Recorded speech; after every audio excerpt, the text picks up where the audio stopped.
I'm going to show you a simple system for learning any language, even if you've got absolutely no free time in your day. Because I get it, life is hectic. But after 20 years learning and teaching languages and making all the mistakes in the book and more, there is one thing that I've seen over and over. The people who actually get fluent in another language, they are not sitting there cramming until 3 o'clock in the morning. They are just using the tiny windows of time that they've already got in their daily life, just doing it really, really well. So in this video, I'll show you how you can do exactly the same, even as a complete beginner, why this works even for tough languages like Russian or Mandarin Chinese, and the exact step-by-step system that turns well-timed 15-minute windows into full-on conversations in your new language. But first, let me show you why I know this actually works. A few years ago, I decided to learn Cantonese. It's the language of Hong Kong. It's a little bit like Mandarin Chinese, but much, much harder. 過咁多語言當中，廣東話係最有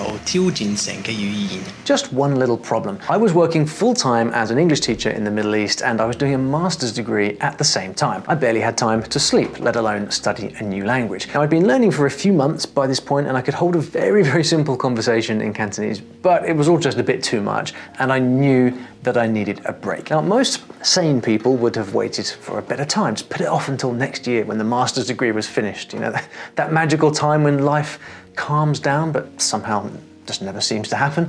Strange that. But I like a challenge, and so I did something a little bit weird. I said, right, I don't have the headspace to actively study this new language, but what I can do is use my downtime to get as much immersion as possible. You know, that hour of TV that I watch in the evening, I will just swap English TV for Cantonese TV. And I probably won't learn very much, but hey, it can't hurt, can it? So I committed to watching a TV drama in Cantonese. It was called Triumph in the Skies.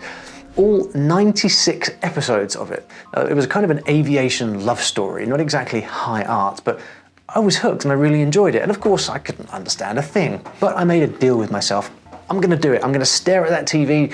I'm gonna let all those strange Cantonese sounds just come at me one episode at a time until I'd done all 96 episodes. My approach was simple. Whenever I was relaxing in whatever time I had, I'd do nothing but watch that TV series. 10 o'clock at night, Sunday mornings, even the occasional lunch break. Just don't tell my boss. So for weeks on end, I was just watching TV and my brain was getting this constant exposure to Cantonese, day after day, again and again. But did I actually learn anything from all of this TV? Well, after a few weeks of doing this, I jumped on Skype with my Cantonese teacher and we started speaking. And I remember crystal clearly, my tutor said to me, "Olly, your Cantonese sounds so much more natural. What's going on?" Turns out, I knew more words. I was putting those words in the right order. My tones were better. Cantonese has tones. Mostly though, my overall phraseology and spoken cadence was just much more natural. And the thing is, I hadn't actually studied or practiced at all during this time. And that's when the penny dropped. I hadn't improved because I studied the language. I was improving because I kept hearing the same sounds, the same phrases, the same patterns over and over with real context. In other words, the combination of exposure plus repetition was doing the heavy lifting for me. It wasn't effort, discipline, or willpower. And that's when I started thinking, well, if this is what helps me improve in my new language, how do I recreate this on purpose without my entire life revolving around watching TV? So I stripped this method right back and built a simple routine that gave my brain those same repeated touch points spread across the day in a way that fits real life.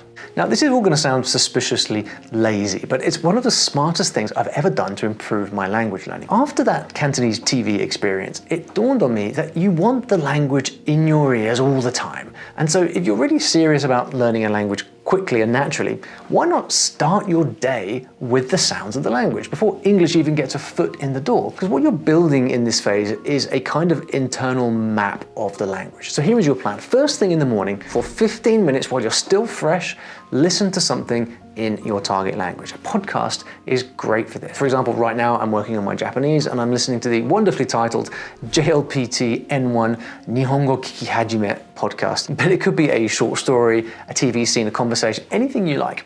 And you could just do this while you're still in bed. Just choose something you enjoy let it play. Don't worry if most of it goes over your head. If you're a beginner, you might only catch 1 or 2 words. Totally fine. What you're doing is feeding your brain the raw material it needs so that later your brain will start making connections by itself. Back when I was learning Cantonese, I used to learn Cantonese songs before I even knew what the word meant, and I would even do silly things like recording myself singing them. It was kind of crazy, but it just really helped so much because I was priming my brain with the sounds of the language. If you're slightly further along, you can also read in this session rather than listening, just that listening pretty convenient. You can do it anywhere, but you can read simple beginner stories like the series that I produce once you know a few words already. You want to aim with all of this for what we call comprehensible input. This is material that is just slightly above your current level. So it's not too easy for you, but it's also not too confusing. Ideally, you want to understand around 3/4 of everything that you're reading or listening to. Basically, you want the kind of material where you can listen to it or read it and say, hang on, I almost got that. Because that's the moment where your brain is working at its hardest. It starts spotting patterns that you haven't even taught it yet, but it's still fun for you because you understand enough to follow along. And all of that just from sitting there with your coffee or lying in bed. And look, this 3-phase system that I'm showing you here only works if you actually do it consistently. And the problem that most people hit is life gets busy. You skip Monday and then you skip Thursday, and by week 2 you've completely forgotten what you were even listening to. But this is not a motivation problem, it's not a language problem, it's a tracking problem. And that's exactly what my language goal planner solved. It gives you 2 simple pages to simply write down what you're listening to this week, which phase you're on today, what's improving and what isn't. And this is the important bit, to see your progress in real time so you actually stay motivated. Take a minute to fill it out, but it's the difference between vague intentions and actually watching yourself get better. Because when you can see your progress, even tiny progress, you'll show up again tomorrow. This goal planner is completely free. Print as many as you want. You can scan the QR code on the screen, or you can grab it in the description below. It's the difference between trying this system and actually making it stick. Now, that morning listening or reading session sets up something very important that happens a few hours later. This next bit is where I've gone wrong in the past when I've tried to study a new language too academically. It's when I just expect my brain to remember something just because I've studied it. But you might have noticed that that doesn't always happen. You can learn a new word and then come back to it the next day, and it's like it's just evaporated from your brain. But here's what I learned from my TV binging experience. The reason I learned so much Cantonese from that was the sheer volume of repetition. You'd have the same characters on TV saying the same kind of things over and over again, and that's what helped the language stick in my brain. So I realized, okay, if I'm listening to a podcast in the morning and I want the stuff in that podcast to stick, I can't wait 24 hours until I come back to it. That's not enough repetition for my brain. I need to do another 15 minutes on the same material later that day. And so that's what I did. Somewhere around lunchtime, I'd go back to the same thing I listened earlier, same podcast, same story, same whatever. But this time, it's not passive anymore. I'm not just letting it wash over me like I was in the morning. Now, I'm like Sherlock Holmes. I'm really paying attention. What words keep popping up? What sounds familiar, even if I'm not sure what it means? Is there a phrase that's bugging me that I just can't quite get? Usually here, I've got a pencil in my hand, I'm scribbling things down, and if something's really nagging me, I might look up a word in the dictionary, for example. Curiosity is like rocket fuel here. If something jumps out at you and you want to know what it means, go ahead and look it up. This is more active. Sometimes here, I'll even shadow a few lines. I'll listen to it and kind of mumble along at the same time, mimicking the speaker.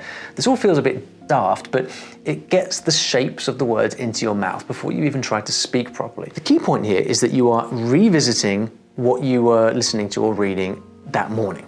So your brain gets that repetition, and just bring more attention to it now than you were before. My courses at Story Learning are actually built on the same principle. Each story in the course is slightly challenging without being too overwhelming, and you get a few chances to read and listen to the same part. My students are always amazed at how much they understand by the second or third round before they've had a single grammar lesson. This is all about noticing things in the language, but you've got to give your brain the chance. The secret is you're not learning new stuff in this phase. You're connecting things that were already floating around from the morning. In other words, your second pass, which I like to do at lunchtime personally, is where these aha moments start popping off. And it doesn't take long. 15 minutes is enough for this. So by this point, it's midday. Your brain's had 2 touch points with the language already. 15 minutes in the morning, 15 minutes at lunch. Nobody's going to convince me they haven't got 15 minutes here and there. So now it's time to see what actually sticks. So now it's the evening, you're back home from work, and we're going to make use of this valuable time to complete the puzzle of the day. Because you might have noticed that so far during the day, these first 2 study sessions have been very kind of passive. It's you listening or studying. But what do you think is the missing piece now? That's right, we are going to activate it, turn passive into active, because that's how your memory becomes complete. And you know, this bit can be a bit uncomfortable depending on how you like to learn, but it's also how you bridge the gap from just knowing something to being able to speak it, from knowledge to fluency. Picture this embarrassing scene right here. It's completely true. I'm maybe 2 months into learning French. This is like the year 1999 or 2000. And I decide I'm going to record myself talking about a story that I've been working through. No audience here, just me and my recording device. Totally private, no one listening. Should be fine, right? Just me trying to speak French a little bit. Well, you wouldn't think that talking to yourself could be embarrassing, but I remember my brain completely freezing.